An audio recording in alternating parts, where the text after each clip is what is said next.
Good evening and welcome to Revolution Evolution. I am your host, Gregory of Revolution Evolution, and I am being joined tonight by my good friend Dee Piers of Around the World with Dee and Friends, who I am a frequent guest on her show. And I'm happy to be here, Greg. I'm always happy you're here with us because it makes me happy to see that you're here with us and hanging out.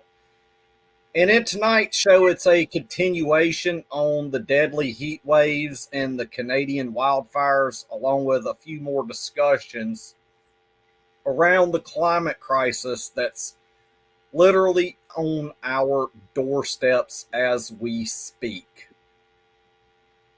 We have a climate crisis that's here from toxic smoke that's coming out of Canada that is causing so much health issues, so much respiratory illnesses from that. And it's also putting so much airborne pollution from so much carbon that's being emitted. I cannot fathom to imagine what the level of carbon there is in our atmosphere given the smoke. And you've also got to think of the polymers and the plastics that are igniting as well as a result from your cars, your pickup trucks, semi trucks, and also the plastics within your home that's putting off so much harmful, volatile organic compounds as well. I cannot fathom to see what the current carbon amount is, what parts per million it is given right now. Because, as I stated last night from a friend of mine here in Georgia who did note that if carbon in the atmosphere exceeds more than 400 parts per million, then that is the point of no return. And I think we're well over that, like well over that amount of 400 parts per million of carbon in Earth's atmosphere. And to kick off tonight's show, we're going to discuss a little bit about the heat waves and all that. And I just want to say hello to Jeffrey Ginta. He says good evening. Good evening, my friend. Thank you so much for joining. I am so happy that you joined us tonight, Jeffrey. It means a lot. And everybody, go and subscribe to my friend Jeffrey. He's a really great guy and a very good friend of mine. Very, very good friend of mine. And tonight's show, I'm going to kick off with this article right here from the Express Tribune, where they said this is not a heat wave. The U.S. has long stated considering the threat of climate change as a national security issue, which it is a national security issue. But it's not just a national security issue, it is a global security issue as well. It is quite strange, the idea on part of the makers of the Game of Thrones to depict a world where everyone feared the arrival of winter. Perhaps they were depicting life during the last ice age, right before the agricultural revolution, or maybe they imagined that life must have been driven by that fear in such harsh winters of those times. Whether their rationale was the irony that is undeniable, that people found it entertaining while living in the age of relentless planetary warming. Perhaps that is exactly why people love the show, where a super cold war appeared so pristine and so peaceful, even when humans shed each other's blood for the same reasons for which they shed it today. Cyclone Bipolar hit Pakistan and India. I live in the American South, we immigrants talk to our family and friends back home every day, thanks to WhatsApp. As soon as the cyclone left and the news cycle and social media noise, we all sleepwalked into extreme summer. The typical commentary about the intense heat never fails to tell us how many years of records has the latest one broken. This is typically done in America. In Pakistan, the excessive heat is made worse by the hide and seek that the electricity plays.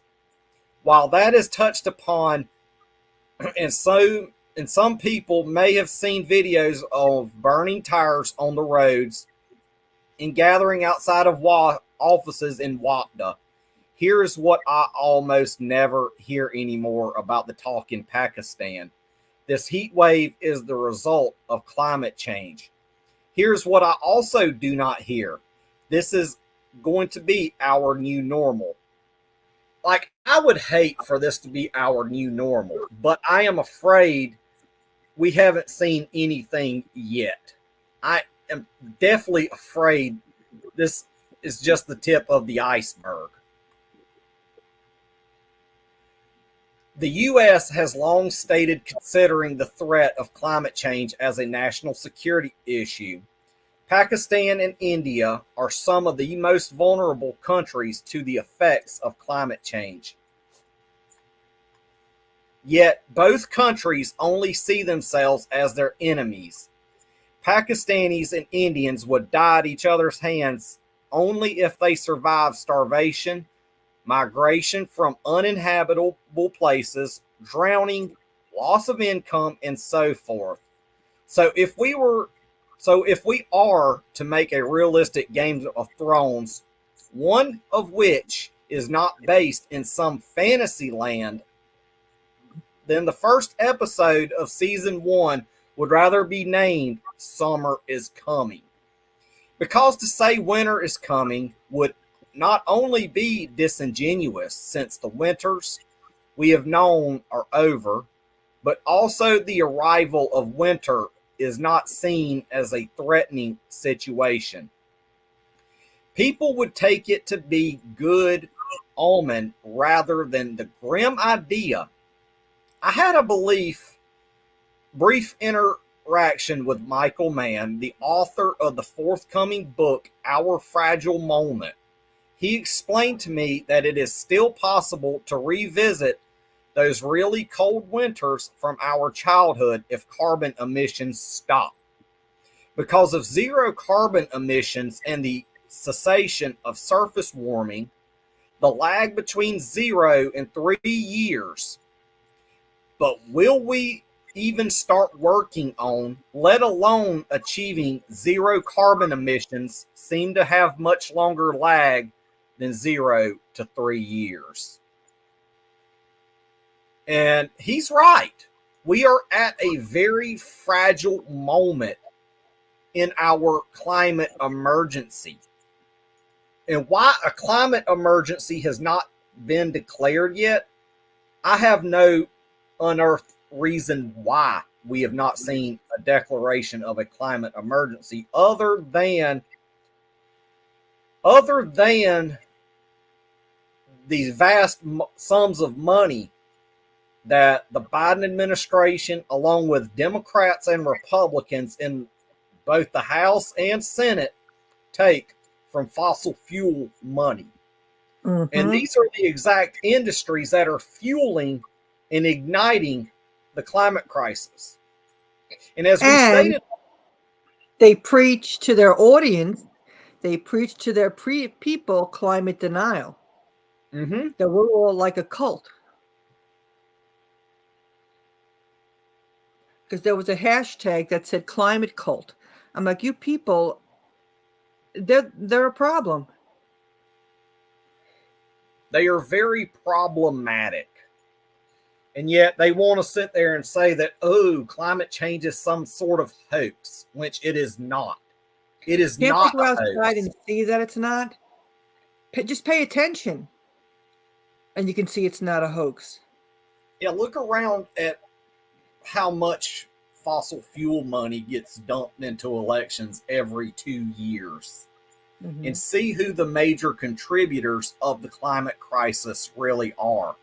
It's not just the fossil fuel industry, it is their bought and paid for politicians as well, which is exactly why we are working to build a movement to dump the corruption. Well, hello, this is a fine time to dump the corruption and get rid of politicians who are bought and paid for by the fossil fuel industry, the petrochemical industry, and many other industries that do irreparable harm to our environment. And as Jeffrey Ginter points out right here, climate emergency is not financially feasible for the rich. Sociopathic sons of bitches, FM, mutual aid, and general strike. I agree. We need a general 100%. Strike for the climate emergency to be declared.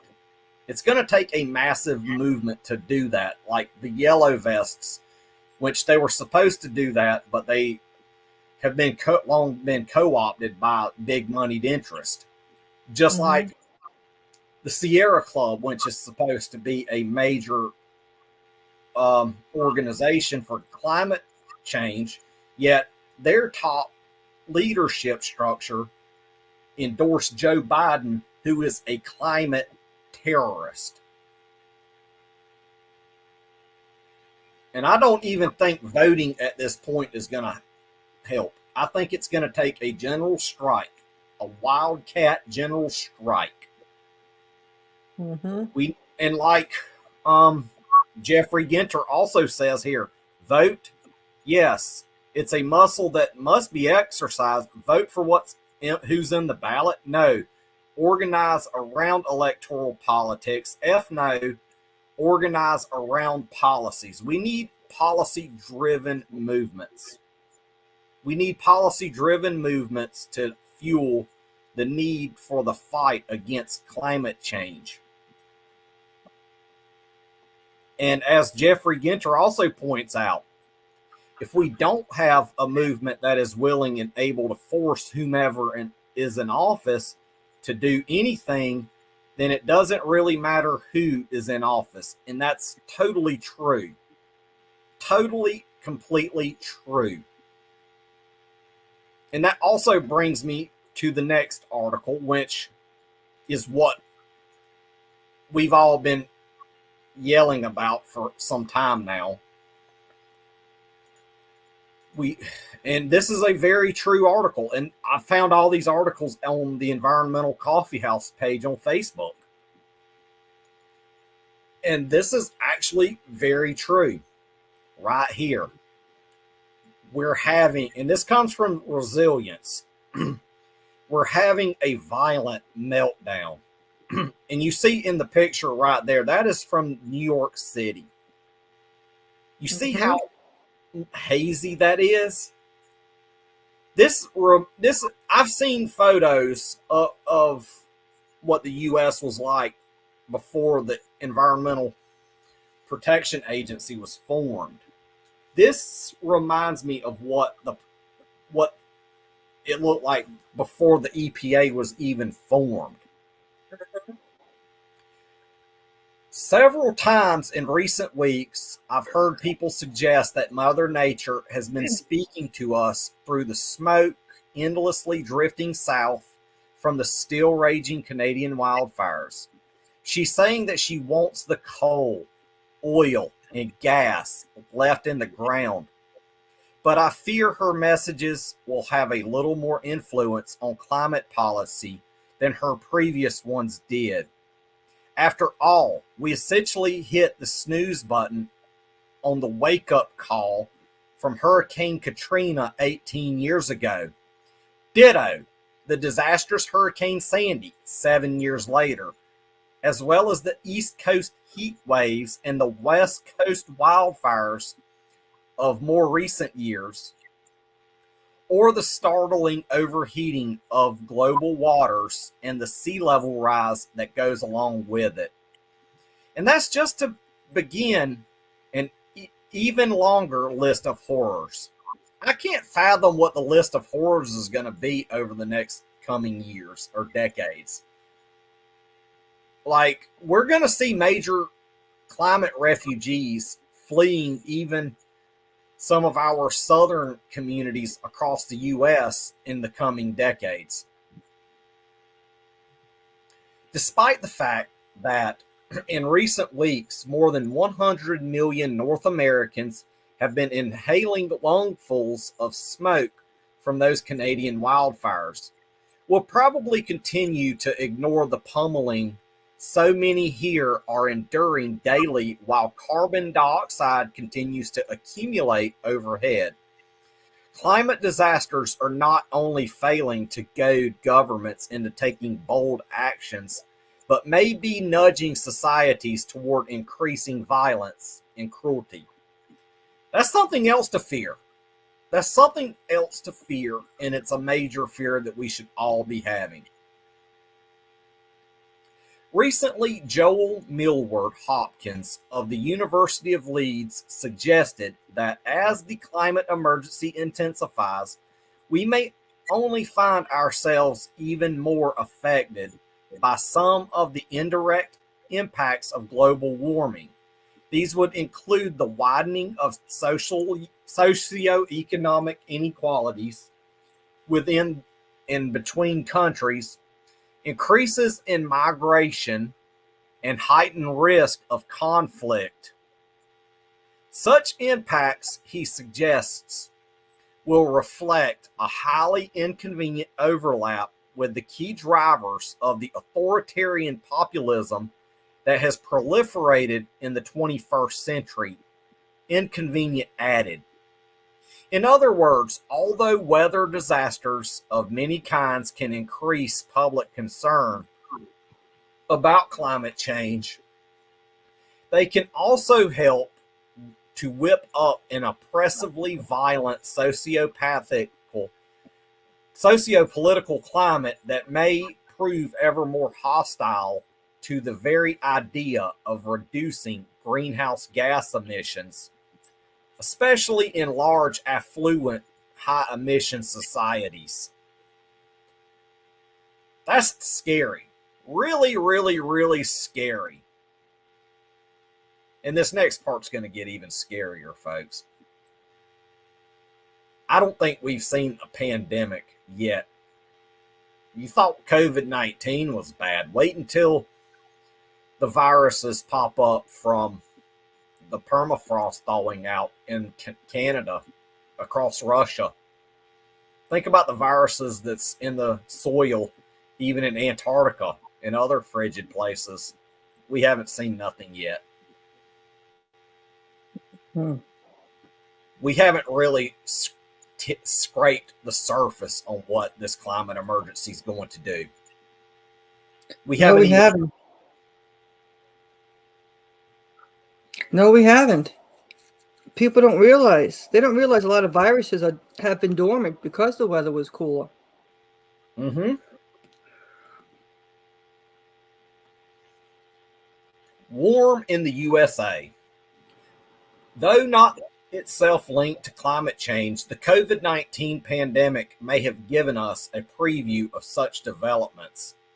When it first struck, a feeling of noble national purpose, shared sacrifice, and mutual aid swept the country for perhaps a few weeks. Then came the waves of social conflict that may, in the end, have left us even more poorly prepared for the next public health emergency. After all, the pandemic of hate that first fed on anti-vax and anti-mask fervor now sups from a larger benefit of political issues, including energy and climate. Guardian columnist George Monbiot wrote recently that culture war entrepreneurs are casting efforts to reduce greenhouse gas emissions as authoritarian attacks on ordinary people's fundamental freedoms. Be ready to do battle, they say. against any move to promote heat pumps over furnaces or electric induction stoves over gas stoves or walking into the store instead of buying a big ass truck there. In fact, he suggests you cannot propose even in the mildest change without 100 professionally outraged influencers leaping up to announce they're coming for your rights, which they are clearly not. They're trying to save your ass from a climate emergency here, people. There are always going to be people under the influence of such influencers who will respond by jumping in their trucks for a session of rolling coal, which I do see that very prominently here in the southern U.S. That is a very, very common thing to see.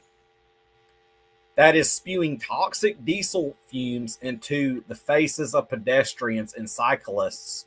Or maybe they'll run over a climate protester without fear of prosecution if they're in Florida, Iowa, and Oklahoma. The outbreak of hostility and violence among right-wing supporters is occurring even though no one has actually curtailed any of their freedoms. Now imagine the ferocity of the backlash if someone somehow managed to enact policies that are undoubtedly most urgently needed to rein in greenhouse gases and the environmental threats, a rapid phase out of fossil fuels, and cuts in the extraction and use of material resources. The eruption would undoubtedly be far more aggressive and violent than the resistance to COVID regulations. Well, what we could be doing is phasing out fossil fuels and moving toward hemp fuels, which is even better. They can roll all the coal they want with hemp fuel and it won't have any impacts on the planet. From pole to equator, the specter of violence looms. New climate realities are also expected to alter military conflicts among nations. One of the most troubling potential flashpoints could also be the fast-melting Arctic, which, thanks to all that carbon dioxide released into the atmosphere, will soon be open for fishing, resource extraction, and other activities. In fact, the U.S. and Russia haven't even let the Arctic Sea finish its thaw before starting to militarize it, as Evan speak of NPR reports. While indigenous communities have long thrived in communion with the land there, nation states haven't had much presence in the northern latitudes because it hasn't been ripe for exploitation until sea ice began rapidly receding. Oil, gas, shipping, and minerals were all under frigid lock and key. But with dwindling sea ice, tapping the region's resources is becoming more feasible, and in conjunction with the economic opportunities, nations are eyeing big military spending. Yeah, the military industrial complex is also a major contributor to climate change. Mm-hmm. Russia has already ramped up its military presence, and the U.S. is playing catch up. As an armed standoff in cold polar waters heats up, increased attention is being paid to climate-induced mass migration as another likely conflict trigger. After all, forecasts now suggest that if greenhouse gas emissions aren't reduced deeply and quickly, the climatic zones for humans to live in will shrink dramatically. The worst of it will happen in tropical South America and Africa, the Middle East, South and Southeast Asia, parts of China, and the U.S. Sun Belt by 2050. 2 to 3 billion people are likely to either be living or fleeing regions that have become increasingly hostile to human existence by 2090. And there could be 6 billion of us, or even a quarter to a third of humanity. Desired designations will include the northern US and southern Canada, Russia, Central Asia, Korea, Japan, northern China, and northern Europe. Consider for a moment the torrent of hate and cruelty we've seen in the past decade along borders between the US and Mexico, Southeast and South Asia, in Europe and Africa. Now imagine a 10 to 20 fold increase in long distance migration rates and the anti-immigrant hate, violence, and even international conflict that could grip the globe in the decades to come. As a preview, just consider the fact that Republican governors in 14 states have already deployed National Guard troops to the border with Mexico for no good reason whatsoever. They could be using that money, the state funds, to help even fight back against climate change, but they're doing stupid stuff. In his Guardian column, Monbiot explains succinctly how climate change disruption and anti-immigrant bias reinforce each other.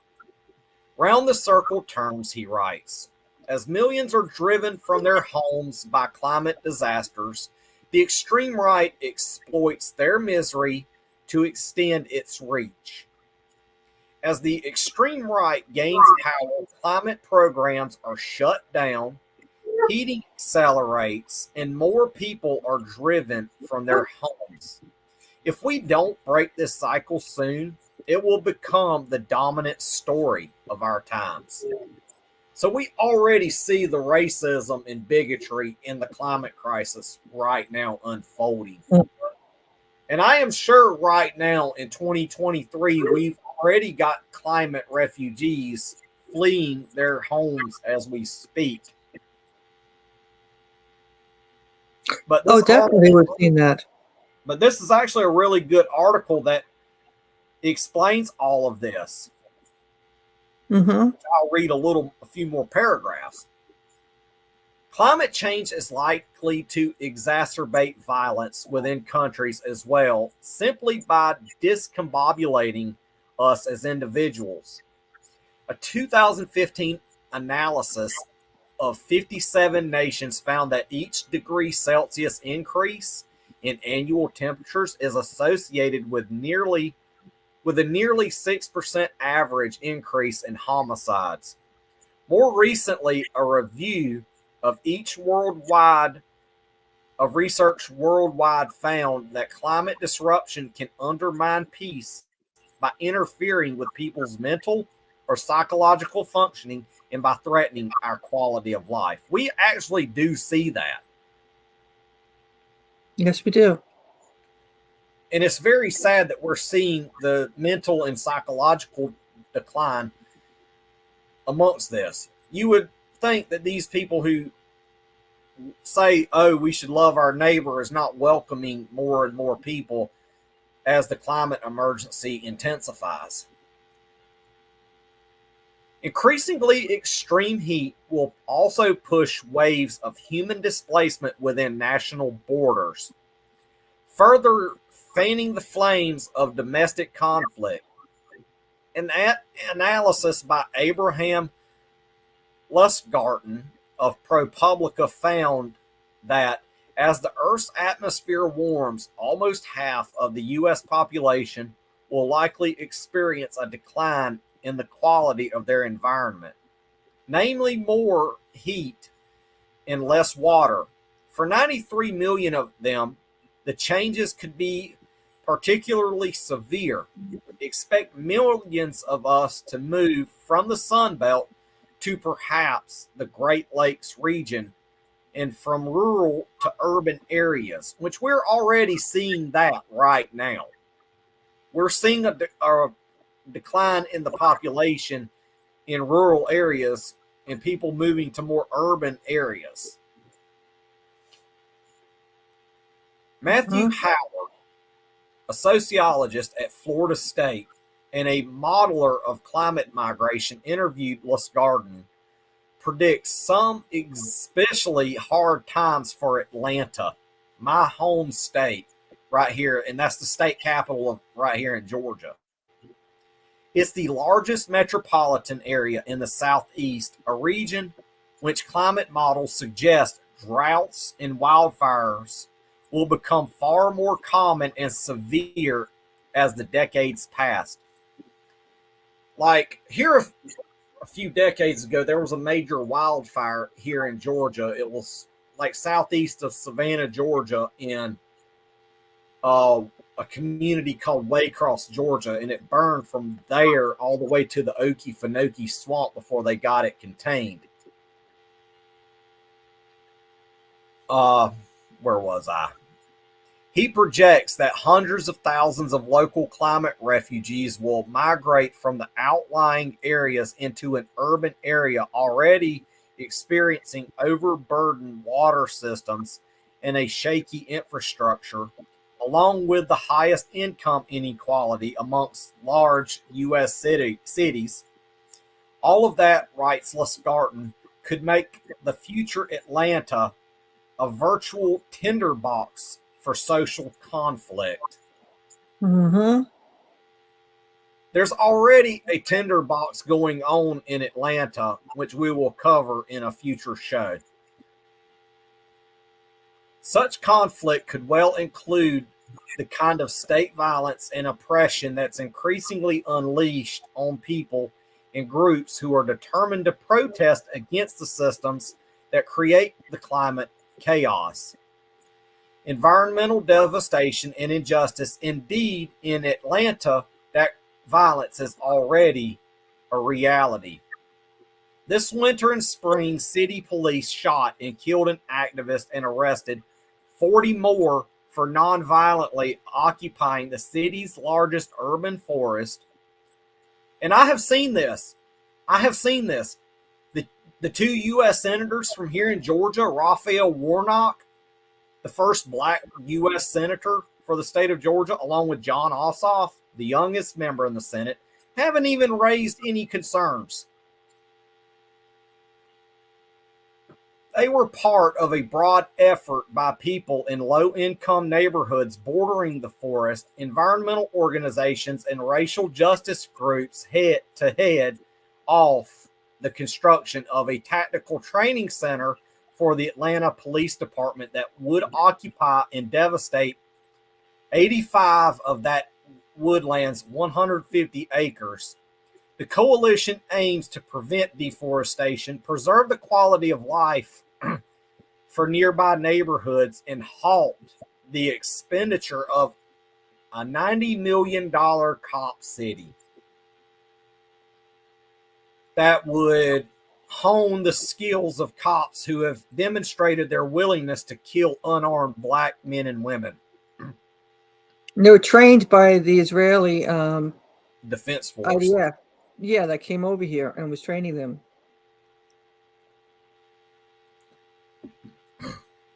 I'll read over a couple more paragraphs of this article, then we'll move on. And mind you, those forest defenders were charged not with trespassing, but with violating Georgia's domestic terrorism law, which carries a sentence of at least 5 years in prison. When arrested, they were in jail. They were held in a jail that reported Piper French of Bolts is notorious for squalid conditions and allegations of mistreatment by staff. The defendants, who had committed no acts of violence, let alone terrorism, were denied bail on flimsy grounds, including accusations of merely wearing black, having a jail support number scrawled on their arm, and having mud on their shoes, according to the French. And the bias for denying bail, thanks to the wearing black clothing and having on muddy shoes, that domestic terrorism law provides for something called vicarious liability. Nor did the repression stop there. Following a SWAT team's recent raid on a southeast Atlanta home, the GBI arrested 3 board members of an Atlanta nonprofit that was arranging legal support for those forest defenders. They were charged with money laundering and charity fraud, stretching the already dubious concept of vicarious liability even further. Writing for Jacobin, Abe Asher notes that the intensity of the threats protesters in Atlanta are facing is reminiscent of the risks climate defenders routinely face in the global South, where activists and journalists are routinely jailed and killed in their defense of land and water. Of the 401 human rights defenders killed last year, nearly half were killed during defending the climate. So we see already here that we're seeing already arrests on behalf of people who are destroying our climate. These people are seriously destroying our climate. And when you speak up in protest, you're often killed, arrested. In the case of the Standing Rock protesters in 2016, they were shot with rubber bullets, pepper sprayed with frozen water, and so much other stuff. We saw that with the Standing Rock protesters. We had a former congresswoman, who is now a former congresswoman, who was a congresswoman at the time, Tulsi Gabbard, up there in the thick of it.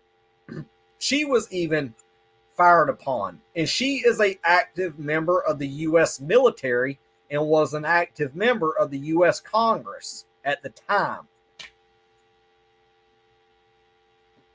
And we saw who the government was for. Yeah. The government was the corporation. And I see, talking back to the Cop City protesters, the mayor of Atlanta, a black man, Andre Dickens, supports Cop City in a time where we need to reduce the militarization of the police force. That's where the defund the police comes in.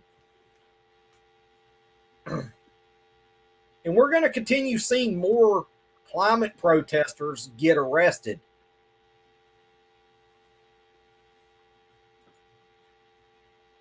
And it's really crazy.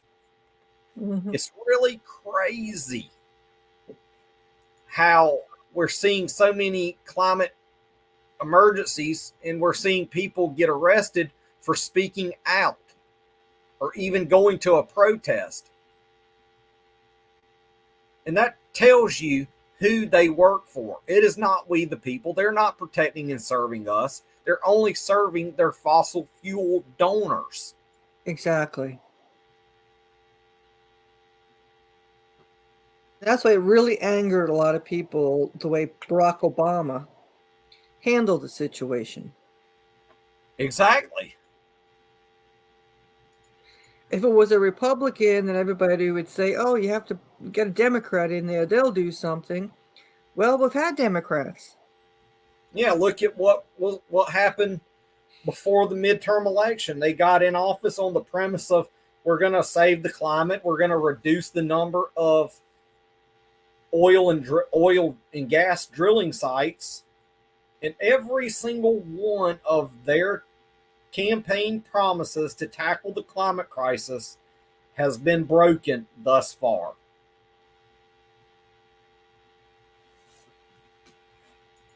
And it's really sad to see all of this going down and happening in this country. And if it was Republicans, everybody would be saying, oh, the Republicans. We got to get them out. And exactly. We're seeing they're both the same. The Democrats and the Republicans. There's no difference. You let a Republican like Trump get in office, then he does the same stuff that the previous administration did and continues on those policies. Then the Democrats are raising the immortal hell about it. Then you get the Democrats in office who were doing the same thing as the Republican predecessors. Total crickets. They're all Exactly. both controlled by the fossil fuel industry and Yes, and these other industries that are harming our.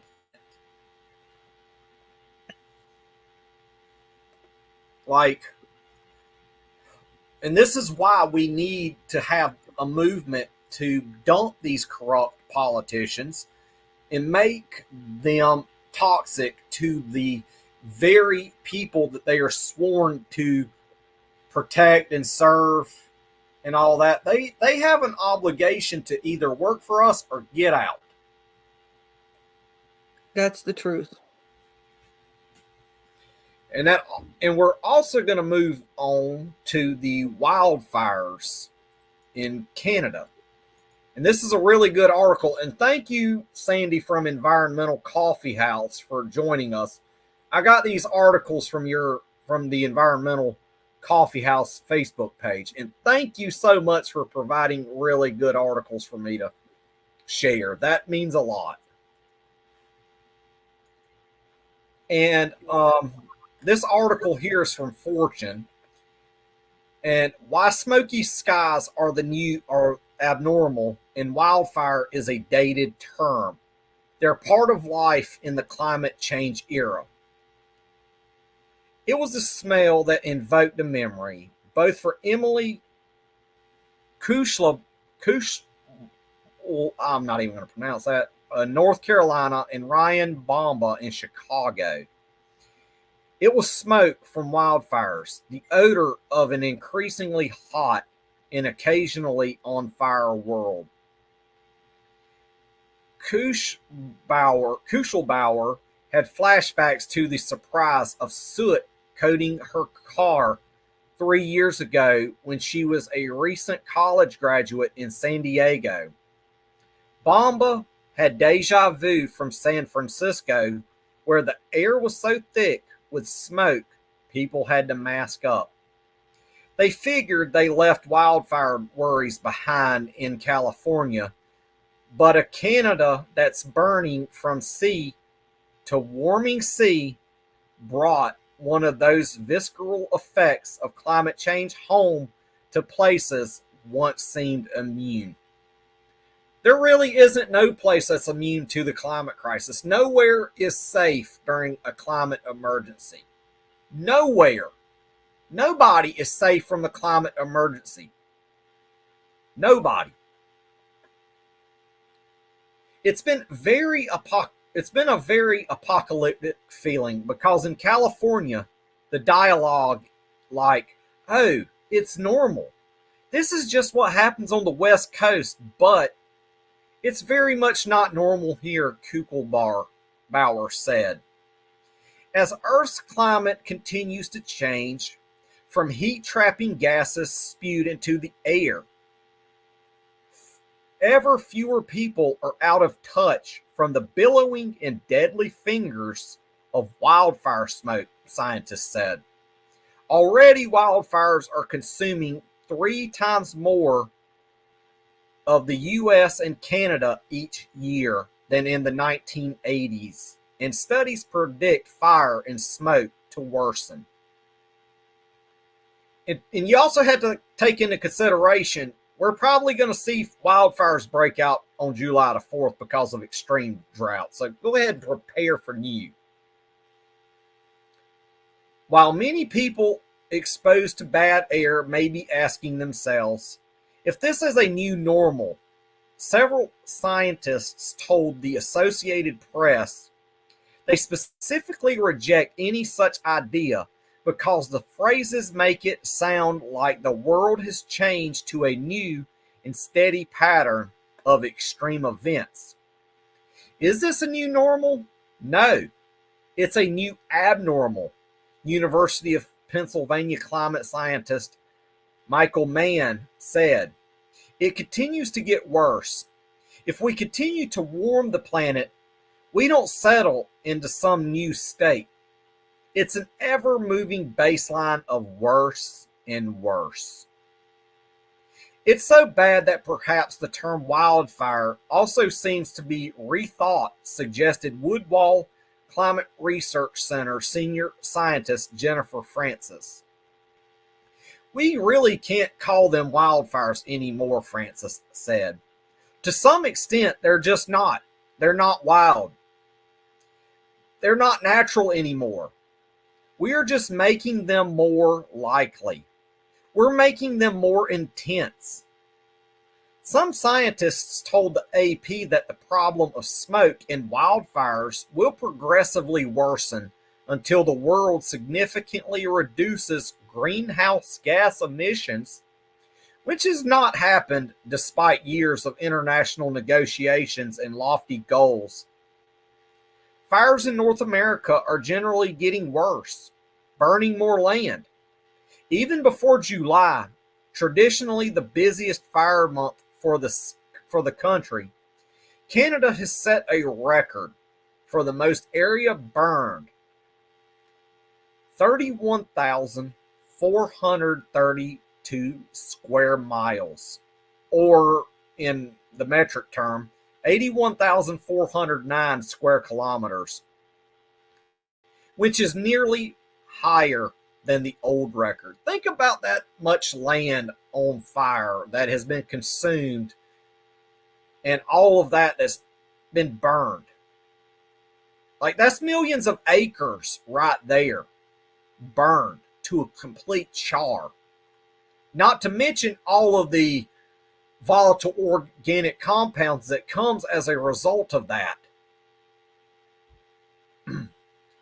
A year like this could happen with or without climate change, but warming temperatures just made it a lot more probable, said A. Park Williams, a UCLA bioclimatologist who studies fire and water. We're seeing, especially across the West, big increases in smoke exposure and a reduction in air quality that are attributable to increase in fire activity.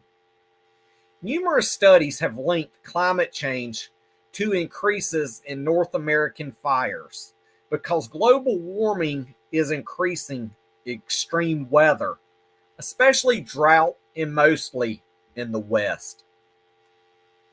As the atmosphere dries, it sucks more moisture out of the plants, creating more fuel that burns easier, faster, and with greater intensity.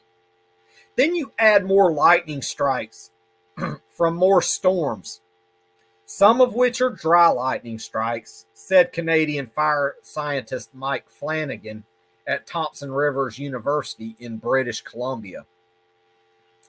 Fire seasons are getting longer, startling earlier, and lasting later because of warmer weather. We already see this as a direct impact of climate change and why it's burnt so much land. We have to learn to live with fire and smoke. That's the new reality, Flanagan said. Ronak Bhatia, who moved from California to Illinois for college in 2018 and now lives in Chicago, said at first it seemed like a joke. Wildfire smoke following him and his friends from the West Coast. But if it continues, it will no longer be seen as funny, which it is not funny. This is not a laughable matter at all. This is a very dangerous matter that's right before our very eyes. A very, very, very dangerous matter. It makes you think about climate change and also how it essentially could affect, anywhere, Bhatia said. It's not just the California problem or Australia problem. It's kind of an everywhere problem. Wildfires on average in the U.S. now burn about 12,000 square miles yearly, about the size of Maryland. From 1983 to 1987, when the National Interagency Fire Center started keeping statistics, only about 3,300 square miles burnt annually. Now, do you see why we need to tackle the greenhouse gas emissions that's being emitted into Earth's atmosphere? Like, this is beyond the realm of normal. It is the new abnormal. We shouldn't be seeing this vast area of land burning. We should not. And it's pretty much increased by 1,100 to 1,200% in land area where the land has burned from the mid to late 1980s. During the past 5 years, including a record low 2020, Canada has averaged 12,279 square miles burned, which is 3.5 times larger than the 1983 to 1987 average, which I stated before in reading the article.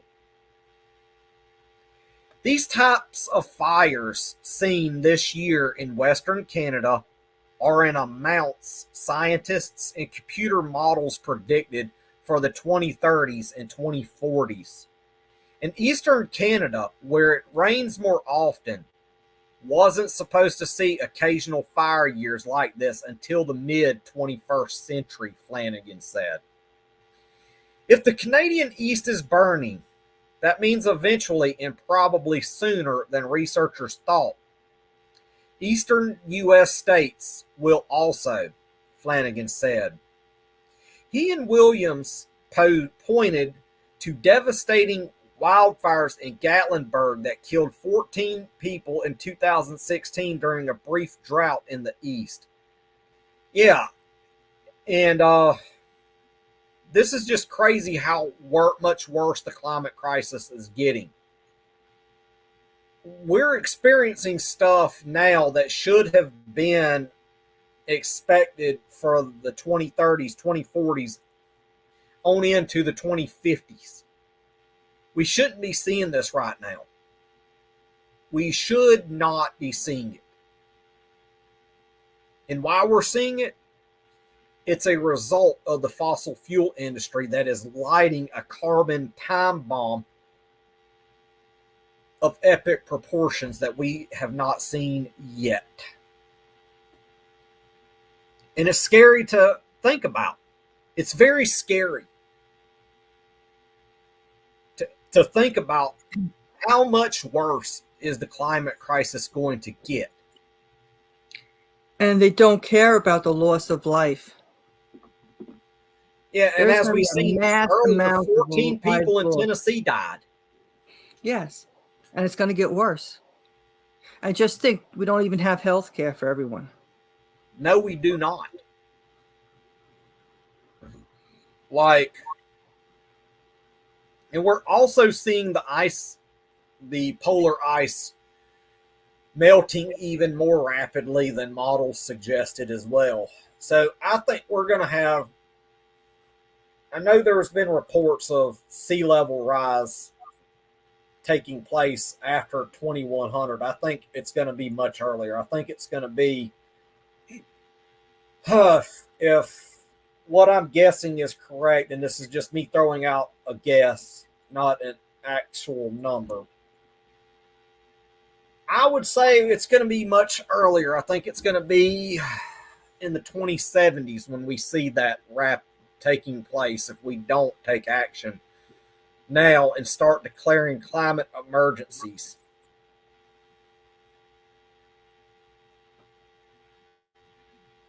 Like, this is getting out of hand. I don't think they care about human lives or animal life or any life. They don't care. I really don't think they care. We, the people, have only one option. One option only. And this is what we have discussed several times in Joe Firestone's show. If we're going to have true climate justice and tackle the climate crisis, we're going to have to dump the corruption and make those who take money from the fossil fuel industry extremely toxic. We've got to have a dump the corruption movement in place now to address the climate emergency. We don't have time to act. No, we don't. We have got to act swiftly, very swiftly. Very, very, very swiftly. If we're going to get any sort of climate emergency addressed and any sort of environmental justice, we've got to dump politicians on the local level, the state level, the federal level who take money from fossil fuel industry. And we're going to have to do that in form of protest. We're going to have to name them and shame them. Like, how dare they take this money while they're making we the people sick? And we don't even have an adequate health care system like Medicare for all to tackle the amount of people that's going to be getting more and more sick as the climate emergency rages on even worse. That's unfathomable, to say the least.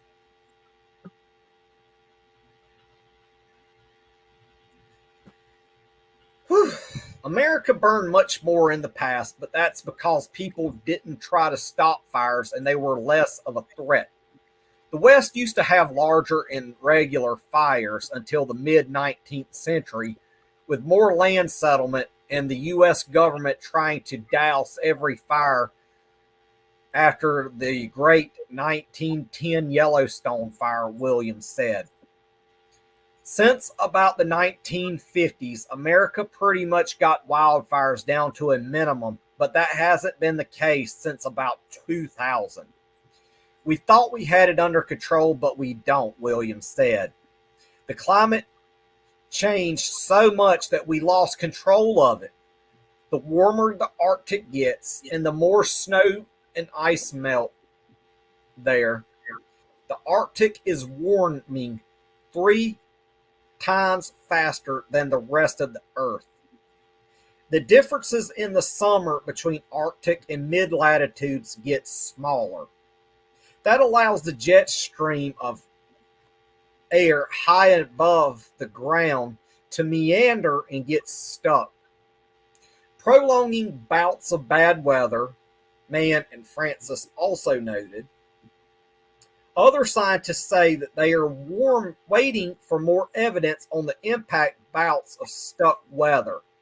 So we're going to be seeing, if what they're saying here is with the stuck weather, we may see stalled fronts coming into our local areas, causing flash flood warnings. A new study published on June 23rd links a stuck weather pattern to reduce North America's snow cover in the spring. For people exposed to nasty air from wildfire smoke, increasing threats to health are part of a new reality. Wildfires expose about 44 million people per year worldwide to unhealthy air, creating about 677,000 deaths annually, with almost 39% of them being children, according to a 2021 study out of the UK. One study that looked at a dozen years of wildfire smoke exposure in Washington state showed 1% all ages increase in the odds of non-traumatic death the same day as the smoke hit the area, and 2% for the day after. Risk of respiratory deaths jumped 14%, and even more, 35% for adults aged 45 to 64. Based on peer-reviewed study, the Health Effects Institute estimated that the smoke's chief pollutant caused 4 million deaths worldwide and nearly 48,000 deaths in the U.S. in 2019. The tiny particles making up the main pollutant of wildfire smoke, called PM 2.5, are just the right size to embed deep in the lungs and absorb into the blood. But while their size has garnered attention, their composition also matters, said Chris Eby, a University of Washington climate and health scientist. There is emerging evidence that the toxicity of wildfire smoke, PM 2.5, is even more toxic than what comes out of the tailpipes, Eby said. A cascade of health effects may become a growing problem in the wake of wildfires, including downwind from the source, said Ed Aval, professor emeritus of Keck School of Medicine at University of Southern California. Beyond irritated eyes and scratchy throats, breathing in wildfire smoke can also create long-term issues on the body. Aval said those include respiratory effects, including asthma and COPD, as well as impacts on the heart, brain, and kidney function. In the longer term, climate change and unfortunately wildfire smoke is not going away because we really haven't done much quick enough to make a difference, Aval said. Adding that while people can take steps like masking or using air filters to try to protect themselves, we are ultimately behind the curve in terms of responding to it. And that was from Bornstein, who reported from Washington and Whaling from Chicago. So we're going to be seeing more and more health impacts as this rages on. Hang on just one moment. As we said yesterday, that more and more people are entering the emergency rooms, health conditions that were under control, asthma and breathing issues. People had medication that was working fine. Now it's not. People are having a hard time with breathing. So this is, to me, it's a war against the people, and this is a crime against humanity. We're not getting any help. It's almost sometimes you think it's pre-planned, a lot of this stuff, because they know what they're doing before they do it and what the outcome's going to be and the effects on the people. They know that.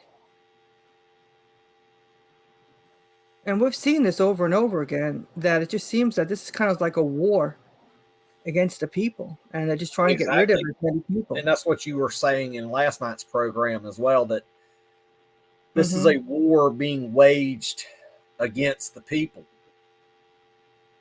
And I always think about that meeting they had, a group of, well, some people call them elites, whatever, the World Economic Forum, and they would talk about depopulation. Because if they really wanted a healthy population, they would think about us first and everything else that's going on with the climate and how they could make things better for us and help us through what's going on, and they would do their part. But they're not doing their part. So that just tells me that they're looking to depopulate. And this is also pointed out right here in a comment. Degrowth, planned drawdown of resource competition, or unplanned wild force societal and climate breakdown. Both are hard. Chose your hard. So I agree there. Yes. And I do agree with what Jeffrey says here in regards to the movement that we need to be creating now. We don't have that movement yet. No, we don't. And we need people to be creating that movement really quick. Right. People have been screaming for years, but the fossil fuel industry, they're fighting back. And that's who we're fighting against. And they have their media people that follow them, the different media stations that are convincing these people that this is not real. Even though the people can go go outside and see it for themselves. But for somehow the media tells them it's not real. There's no telling how many people with respiratory problems are in emergency rooms right now. Mm-hmm. No telling. Like, And then, like last especially night, in we were places talking. like Chicago, for example, and also Detroit, Michigan, where the air quality index is just astronomical in those areas. Mm-hmm. Like just the other day, this like I think this was Friday, Thursday or Friday one. I was looking at my phone, looking at the AccuWeather, and it said that the air quality index was unhealthy at a rating of 110, and that is unheard of. And it's like we have returned back to the pre Environmental Protection Agency era, before that happened and before we had Clean Air and Clean Water Acts, which in recent years has been pretty much struck down and watered down because they don't want us to have clean air. They don't want us to have access to clean drinking water. As we've seen that with the Standing Rock Sioux Tribe protests. Mm-hmm. They, and even more recently, back in like April or May with East Palestine, Ohio, we saw that when the chemical tankers on those rail cars derailed and much of those chemicals got into the Ohio River. What do you think? In which the Ohio River runs into the Mississippi River, then the Mississippi River runs out into the Gulf of Mexico. So all those chemicals are, one way or another, are probably likely right now to be in the Gulf of Mexico. And that community is going to have long-term impacts from those chemicals that's been spilled over. There's going to be long-term impacts from that. And I can't think of what the devastating consequences are going to be in the future. That's terrifying to think about what the future holds in terms of climate action and how bad it's going to get over time. Mm-hmm. And for the people that have health insurance, the healthcare industry, they'll rake in the money from all these sick people. And the people that don't have any kind of health care are going to end up dying. Look at all the homeless people. Look at the people that can't afford air conditioning. Yeah, it's even worse. And I'm right now, I found this map right here from IQ Air that shows the air quality right now. It's like an air quality map. I'm going to pull that up on the screen, and I'm going to show you where some of the worst air quality is in North America right now. Like, this is scary. You see this? That red right there, I think, is where the worst of it is. It's that whole red right there that you see on the map.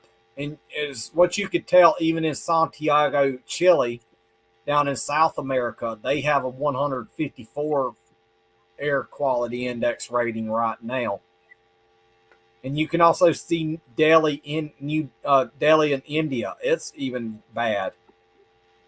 And this is just crazy. Like, this is an animated map right here on the air quality index across the world. And if I zoom back out, You can even see where it's even worse than Canada, like especially across Africa, many areas of Africa, the Middle East, Iran, and it's just crazy how this has come about.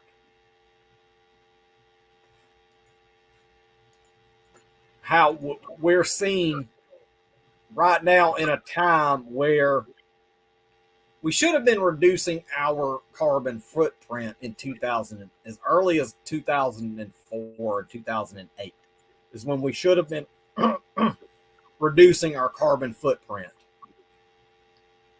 We should have been doing it much earlier than we have been. And Mike Gravel, when he was running in 2008 for president, said that we could have our carbon footprint reduced very rapidly by the year 2012. He was a very good presidential candidate, and he was a climate warrior, a true climate warrior.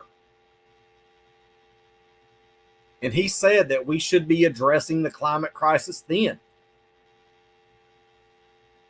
Why we didn't, and yet we rage on so many more wars, especially across the Middle East, now in Eastern Europe, Central and South America. The military-industrial complex is the single most large driver of climate change.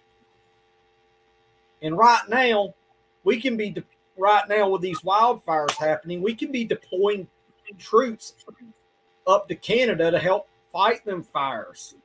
We can deploy probably 100,000 and have the fires contained within a couple of weeks. And while we're not using our military for good things like fighting wildfires, I don't know why. Instead, we're using it to wage war across the Middle East, Northern Africa, and God knows where else. Yeah, we're a force for evil. It's terrible. A force of destruction. Yep. I'm going to go over a few comments here. I think I've read a few of those, but thank you so much, Kay. And I realize that your internet is not good most of the time because you hate Spectrum, of course. But yeah, and thank you, Jeffrey Ginter, for showing up and supporting tonight. It truly means a lot that you showed up and watched my show. I loved it. Love you, brother. Thank you to Sandy and the crew at Environmental Coffee House as well for tuning in. And I also have to thank my co-host tonight and my guest, Dee Pierce of Around the World with Dee and Friends, for also coming and being part of tonight's show. I'm happy to be here. Glad to be here. Happy you're always here. It makes me happy when you join me, and I'm always happy to join you. And Yes. don't forget to go and subscribe to her at Around the World with Dee and Friends, and also our other network partners, Joe Firestone, Empowering Democracy, and Environmental Coffee House. And also don't forget to like, share, comment, subscribe, and hit that notification bell so you do not miss out on future updates from us at Revolution Evolution. And I will see y'all next Saturday night at 9 p.m. Y'all have a great night, everyone. Yeah, good night, everyone. And thank you, Greg. You're welcome.